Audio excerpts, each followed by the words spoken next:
বিশাল বড় বিবৃতি দিয়েছে জোফরা আর্চার। মানে আমাদের ভারতীয় ক্রিকেট এবং আইপিএল সম্পর্কে এক প্রকার ট্রোল করেছে বলা চলে। তো জোফরা আর্চার আমাদের আইপিএল সম্পর্কে কি বলেছে সে সম্পর্কে সবকিছু জানাবো এই ভিডিওতে। তোমরা ভিডিওটা শেষ পর্যন্ত দেখতে থাকো আর একটা লাইক দাও, আইডিটা ফলো করে নাও। তো চলো ভিডিওটা শুরু করি। জোফরা আর্চার একটা প্রেস কনফারেন্সে বলেছে যে আইপিএলে যে উইকেট করা হয় সেগুলো পুরোপুরি ফ্ল্যাট উইকেট, ব্যাটিং উইকেট, যেখানে বোলারদের অতিরিক্ত নিখুঁত হয়, না হলে একটু আলগা হলে সেখানে ছক্কা খাওয়া নির্ধারিত। আর সব থেকে বড় কথা, সেখানে বাউন্ডারিও ছোট করা হয় যাতে সহজেই ছয় মারা যায়। এরপর আইপিএল আর আন্তর্জাতিক পুরো আলাদা বিষয়। এখানে নর্মাল খেলাটা খেলতে হয় আন্তর্জাতিক ক্রিকেটে, মানে ক্রিকেটটা স্বাভাবিক জায়গা বলে। এই কথাটা বলার মাধ্যমে আইপিএলকে একদম অস্বাভাবিক বলে ছেড়ে দিয়েছে ভাই, একদম জাকুজি ট্রোল।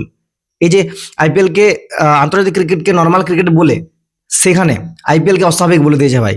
জোফরার মতে আন্তর্জাতিক ক্রিকেটে বোলিংকে বিশাল কিছু নিখুঁত হতে হয় না, সেখানে ঠিকঠাক লাইন লেংথে বল করে গেলেই, ঠিকঠাক গতিতে বল করে গেলেই মানে যথেষ্ট হয়। সেটা প্রাইসও যথেষ্ট, অনেক ক্ষেত্রেই সেটা কাজ হয়ে যায়। সেটাই ব্যাটসম্যানদের জন্য অনেক সমস্যা সৃষ্টি করে এবং বোলাররা সফল হয়। এবার বিষয় হচ্ছে যে জোফরা আর্চার কি বিরাট কিছু ভুল বলেছে? আমার মনে হয় না।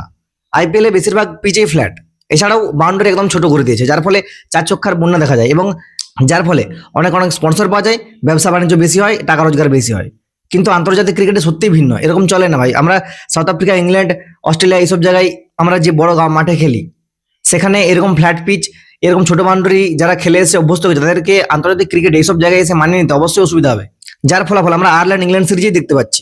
আইপিএলে যেসব ব্যাটসম্যানরা মানে চার ছক্কার বন্যা বয়ে এসেছে, সব বলকে উড়িয়ে দিয়েছে, বোলারকে উড়িয়ে দিয়েছে, তারা এখানে এসে একটা ছক্কা হাঁকানো তো দূর, একটা বাউন্ডারি মারতেও তাদের বিশাল কষ্ট হচ্ছে। তো এই পুরো বিষয়টা নিয়ে, জোফরা আর্চারের মন্তব্য নিয়ে, আমাদের আইপিএল এর ফ্ল্যাট উইকেট নিয়ে, ছোট বাউন্ডারি নিয়ে তোমাদের কি মতামত সেটা অবশ্যই কমেন্ট করে জানাও।